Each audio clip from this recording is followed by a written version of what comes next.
Disclaimer: this episode does include gruesome details about true events. Viewer discretion is advised. Hello, everybody, and welcome back to the Crime Vine podcast. I'm your host, Felicity Brooke, and if you are new here, basically this is a true crime and conspiracy theory podcast. We stick more on the true crime side because that's what you guys like more, and let's be real, that's kind of like what I like to cover a little bit more. It's a little more interesting, and I don't really see a conspiracy theory that's like long enough and as dramatic as, say, a true crime case, and I wouldn't be able to do a decent length episode on that because let's be real, who wants to tune in every week for a 12-minute episode? Like, you really just made me wait a week for 12 minutes? Nah, we're not doing that. We don't play that way. Well, I did once, but that's besides the point. I like to stick with cases that aren't as widely known across the globe. So I don't want to be like any other, say, YouTuber or podcast who everyone covers Jeffrey Dahmer and Ted Bundy. Let's be real. How many times can we hear this case of Jeffrey Dahmer and Ted Bundy, but in different wordings and different variations? Like, it just gets a little redundant. So we like to stick with cases that people don't really know about because, I mean, everyone's case is just as important as the next. Everyone deserves justice. And if you have answers out there about this case, then maybe this will spark you to do something about it, to help find this case, to help close this case. Words are not a thing right now.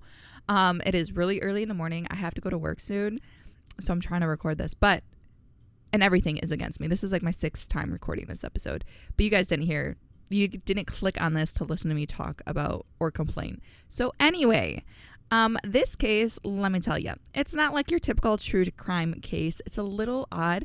I had never heard about this case until I accidentally stumbled upon it a couple days ago, and then I started researching, and I was like, holy shit, this is intense. This is crazy. This is weird. This is interesting. And it happened in the early 1900s. So it's a bit of an old case. So information was a little sparse, so couldn't find as much, but I did get enough to tell the juicy story because this is intense, you guys.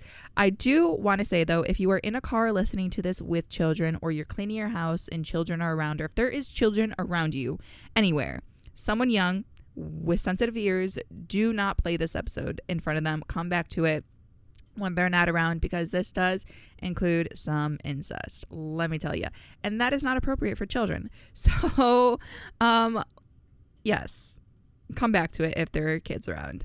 But anyway, if you don't have children around, welcome. Why don't you go ahead and grab yourselves a drink, because this vine will rope you in.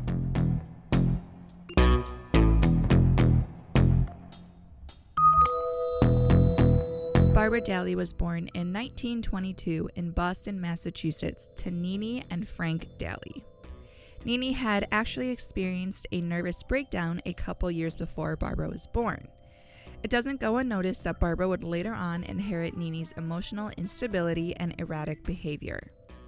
While her mother was still trying to cope with her own nervous breakdown and was coming to terms with the birth of her daughter, she received a rude shock when her husband committed suicide in 1932. Barbara was just 10 years old at this time.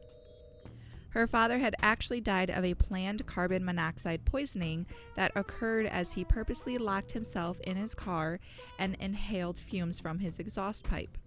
He apparently wanted to mislead people into believing that it was an accident so that his wife and daughter could claim his insurance money. Sketchy motherfucker, let me tell ya. On collecting the insurance payment, Barbara and her mother shifted to the Delmonico Hotel in New York City. Now the Delmonico Hotel is known as Trump Park Avenue after Trump bought it, and it is located on Park Avenue, obviously. All throughout her childhood, Barbara actually suffered from severe mental illness. Now pause. Mental illness in this time was not accepted. Like, if you went to see a therapist or a psychiatrist, you were deemed crazy. So everyone just kept it very on the DL if they had to do either of these things, or they just didn't see a therapist or a psychiatrist. So Nini and Barbara kept this a huge secret because they didn't want anyone to think that these women were crazy, even though they actually were. As Barbara grew up to be a glamorous young woman, she became a celebrated socialite in New York and began her career as a model, aiming to be a Hollywood star. Thanks to her stunning looks, she got regular modeling assignments with reputed fashion publications such as Harper's Bazaar and Vogue, and she was even considered one of New York's top 10 most beautiful girls. Okay, now we all know that men in this time were pigs. I'm talking mostly rich men. They took a keen interest to Barbara because she was very good looking. And of course, because of her looks, she was invited to the glitziest parties and she gradually became a constant fixture in high society circles. Her looks attracted many men who were apart from elite class and hailed from ultra-rich families. Like, I'm talking rich. Like, there's rich tiers of rich, and these men were old money rich. Eventually, Barbara was asked to screen test a movie in Hollywood where she met Dana Andrews.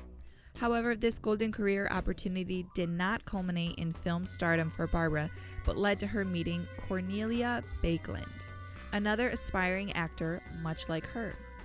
Her friendship with Cornelia eventually returned rich dividends. Cornelia introduced her to Brooks Baekeland, her younger brother, who was then associated with the Royal Canadian Air Force as a trainee pilot. Brooks' grandfather was Leo Baekeland.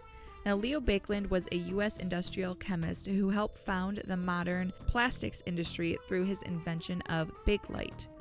Brooks and Barbara made a really good-looking couple, as they were both incredibly attractive and led flamboyant lifestyles. But as we know, Barbara is kind of crazy. She cray. And Brooks started to notice that more and more and was like, this isn't gonna work. Like, I'm gonna head out now type of vibe. But what did Barbara do? She pulled the pregnancy card. Cue gasp here. I know, what a bitch. Now, of course, this wedding was huge. Everyone who is anyone was there. The rich of the rich, like literally everybody was there. So they get married and she tells Brooks, hey, funny story. So, actually, I'm not pregnant. And to say he was mad was an understatement. Besides this fact, the first year of their married life wasn't so bad. They surrounded themselves with rich and famous friends who kept them entertained at numerous parties that took place in exotic locations such as Paris and Manhattan. These crazy parties were characterized by endless flowing alcohol, sexual experimentation, and stimulating music. Now, as most of us know, this type of lifestyle doesn't last forever. Barbara's mental health started to come in between the relationship. She was always having offensive outbursts and unstable character, and multiple suicide attempts. Her emotional issues got even worse because of her drinking habit, drug abuse, insecurity, multiple affairs, and deafening relationship with her husband. Now it's 1946, and Barbara actually gets pregnant. For real this time, she wasn't lying. And they had a beautiful baby boy named Anthony. And this kind of put the marriage to ease for a little while for the baby's sake. Anthony was apparently smart, intelligent, and stunning, just like his socialite parents, who had lofty dreams about their son and thought that he would become a celebrated writer, fine painter, polo player of repute, and much, much more. So the family decided to move to Paris for a little while. While they were in Paris, Brooks met a girl. Shocker. And he fell in love with her, and he wanted to spend the rest of his life with her. But here's the catch. She was only 15, because that's not illegal or anything. Barbara obviously did not like this at all, and she got jealous. Not only that, but Brooks told Barbara that he wanted a divorce so that he could marry this other girl. Barbara was pissed.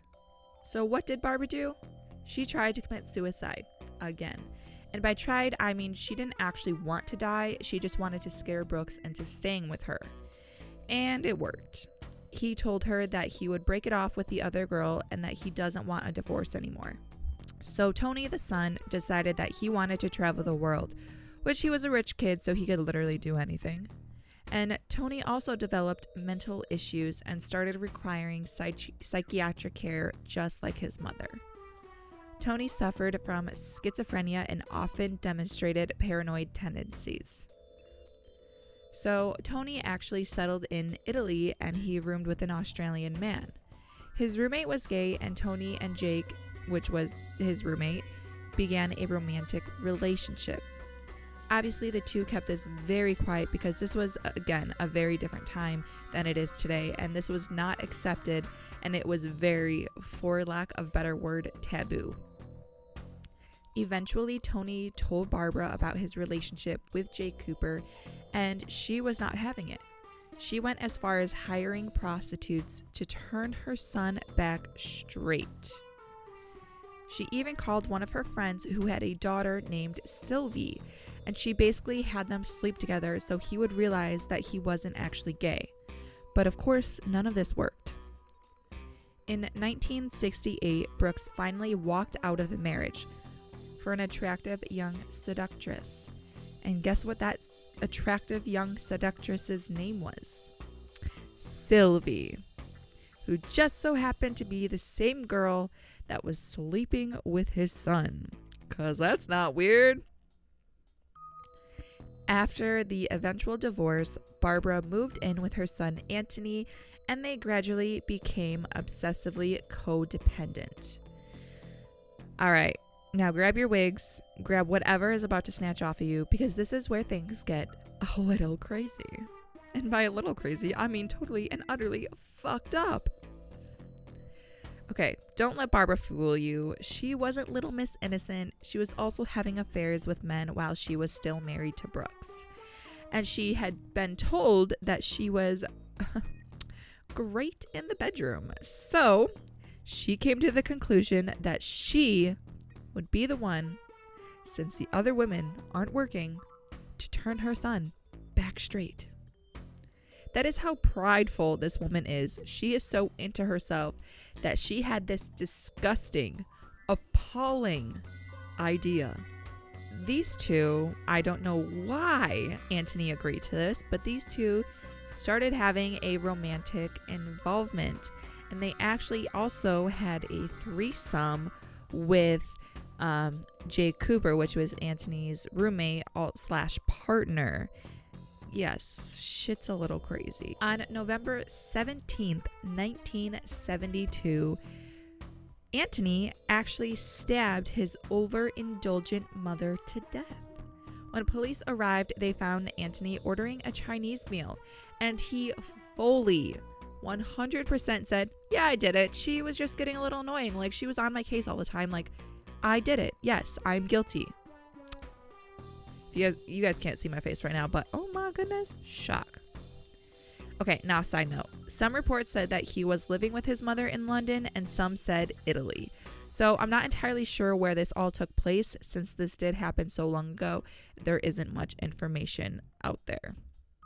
At his Old Bailey trial, which began on June 6, 1973, witnesses told of the possibility of an incestuous relationship between Anthony and his mother.